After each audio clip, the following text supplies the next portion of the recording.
Hello, first years. So this week we have a narrative nonfiction story that we are going to read together. Narrative nonfiction is, we know what nonfiction is. It is true events, facts, and in this case, a narrative is a story, right?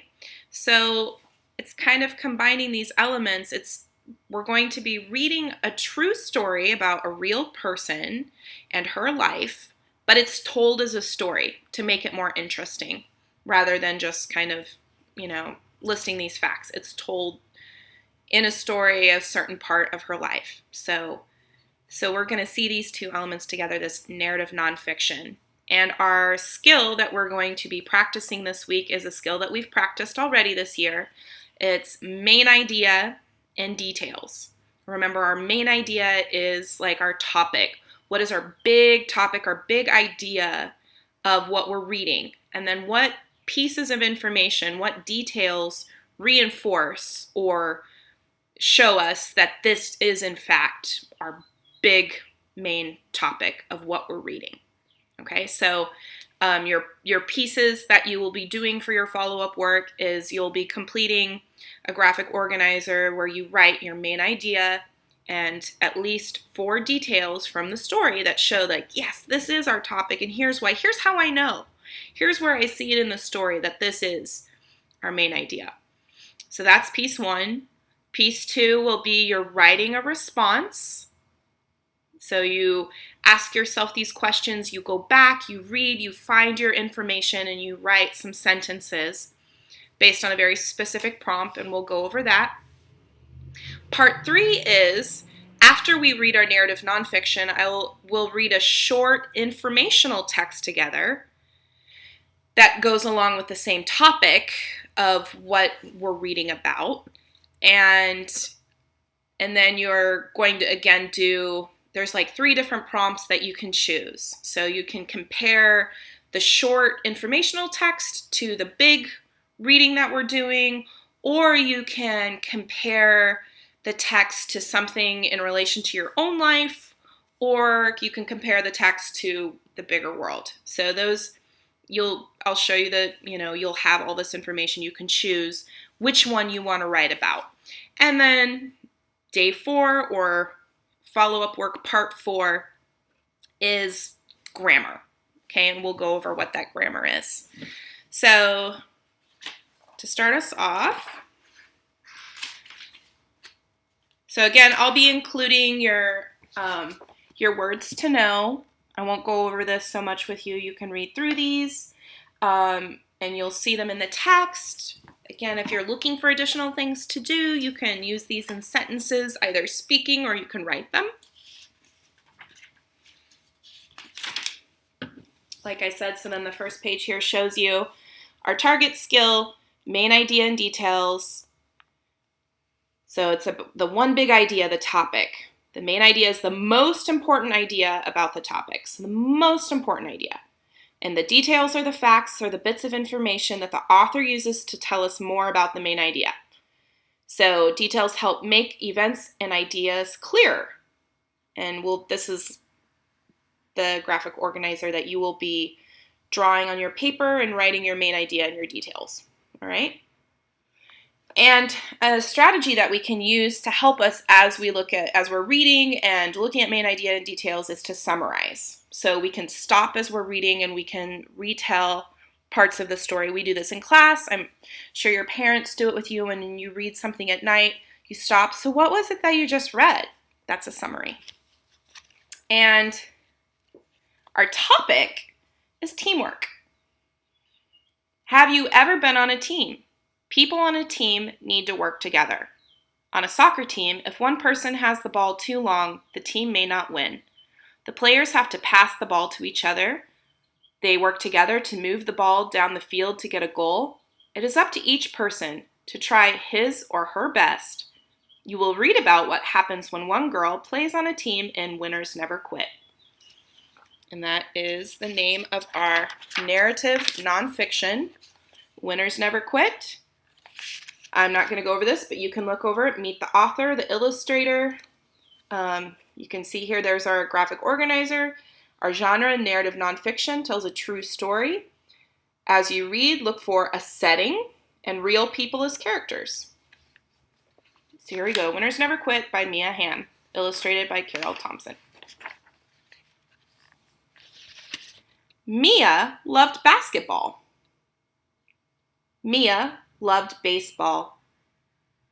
But most of all, Mia loved soccer. She played every day with her brothers and sisters. Tap, tap, tap. Her toes kept the ball right where she wanted it. Then smack! She'd kick the ball straight into the net. Goal! Everyone on her team would cheer.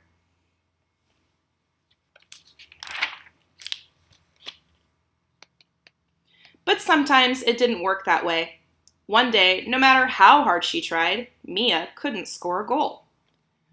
The ball sailed to the left of the net, or to the right, or her sister, Lovedee, the goalie, saved the ball with her hands. No goal, no cheering.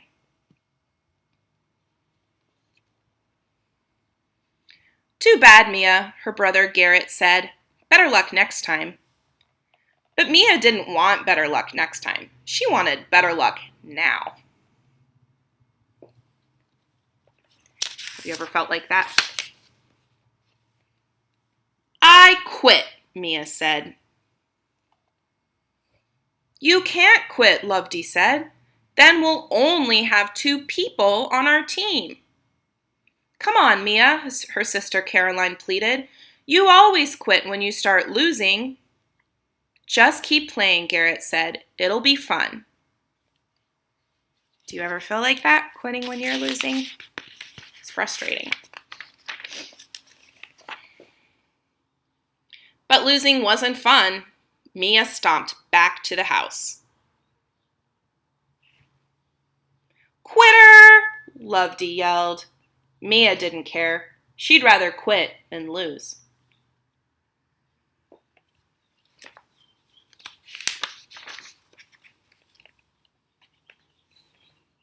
The next day, Mia ran outside, ready to play soccer. When she got there, the game had already started. Hey, she yelled, why didn't you wait for me? Garrett stopped playing. Sorry, Mia, he said, but quitters can't play on the team. Yeah, said Lovedee, if you can't learn to lose, you can't play.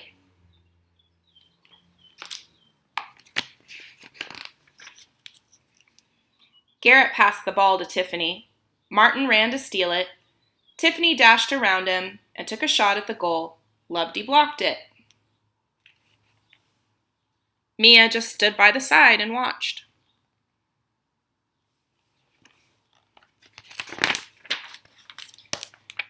The next day, Garrett picked Mia first for his team. Mia got the ball, she dribbled down the field, smack! She kicked the ball toward the goal, and Lovedee caught it. No goal, no cheering.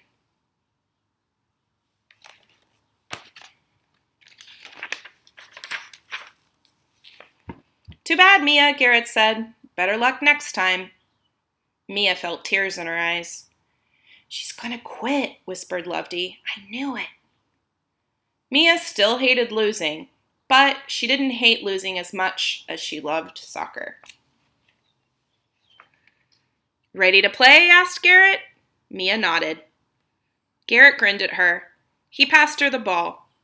Mia ran down the field, tap, tap, tap with her toes. The ball stayed right with her like a friend. She got ready to kick it into the goal.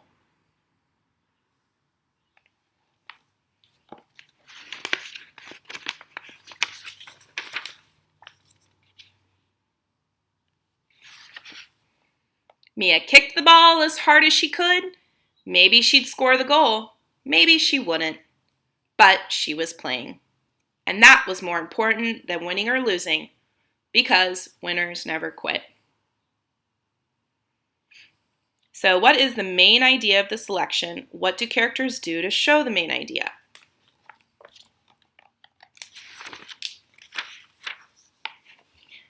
So think about the topic or the one big idea that winners never quit. I kind of give it away in the title. What is the main idea the author tells us about the topic? The author gives bits of information to tell more about the main idea. What details help you know more about being a good team player? Show the main idea and details in a web. So, main idea, to be a part of a team, you are a part of the team. You don't quit even if you lose. And what details in our story help reinforce that? So we saw that it was difficult for Mia to lose. Nobody likes losing. It doesn't feel good, but that is part of the game, right? And so go back and look for those details. What are the kind of things that Garrett said to her brother? What was reinforced in the reading? What shows us that, if you're a part of a team, you're part of a team. And the next page just tells a little bit more about narrative nonfiction, and it says it's based on a real life person named Mia Hamm, who, here's a picture of her playing soccer. So this is like a story from her when she was a child, and what she had to go through and what she felt. Okay. So this is optional. I'll include this again if you're looking for more work. You can, answer these questions if you like, but this is not a required part of your follow-up work. However, your part 2, here it is. Your write about reading. Response. Write sentences to tell Mia why she should not give up. What advice can you give her? What text evidence can you use? First, talk to a partner or parent about your ideas. Then use some of your partner or parent's ideas and your own ideas to make your writing clear. Okay? So imagine you're kind of writing her a letter like, hey, Mia, I know it's difficult, but don't give up. Here's why. Here's why it's important for you to not give up. And imagine you're just talking to her like a friend, like her brother did in the story. So there's your part 2. Part 3, we'll read our informational text right now, Be a Team Player. And then after reading that, you can choose, here's your compare text, your part 3. Do you want to do text to text, where you write about what do you need to do when you play on a team? Did Mia become a good team player? Tell why you think so. Text to self, write a poem about being a part of a team. Use words that tell about sights, sounds, and feelings. Or you can choose the text to world and name a time when you need to be a team player. Draw a picture to show your idea and describe it clearly in writing. All right, so let's read our Be a Team Player. Have you ever loved playing on a team? Most people have lots of fun on a team. All kinds of people play on teams. Sisters and brothers play. Friends and cousins play. There are all kinds of teams. Some people play baseball or basketball. Some play soccer or volleyball. People may play on a field or on a court. No matter what kind of team it is, it's important to be a good team player. Try not to feel sorry if you lose a game. Everyone loses sometimes. It's only important to try your best and have fun. And maybe you even use some of this information in your graphic organizer. Here's a checklist of things to remember when you play on a team. Be a team player. Pay attention to the coach. Follow the rules. Do your best. Don't quit. Have fun. Okay, there's your part 3, compare texts. And our grammar lesson for this week is comparing things. Adjectives that compare. So we can add ER to adjectives to compare two things. We add EST to compare more than two, est. So here's an example of comparing two. Meg is taller than John. If we're comparing more than two, Abe is the tallest goalie of all. We can see here he's tall, she's taller, he's the tallest. Try this. Write adjectives from the boxes to finish the sentences. Use another sheet of paper. So for 1, 2, 3, you're going to write your sentences and you're going to figure out what fits best in the blank. Small, smaller, smallest. Okay? So make sure you look at, is it comparing to something else? Is it comparing to one more thing or more than one thing? Okay? And that's going to tell you, because remember, smaller is comparing two things and only two things. But when we add est to the end of an adjective, that's comparing more than two things. 3, 4, 5, 6, 7, tons of things. Okay? Same for 4 and 5. What fits? Fast, faster, fastest. All right? So that's your part 4 are those 5 sentences for your grammar work.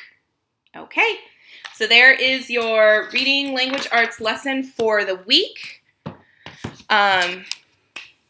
Enjoy and have a great week.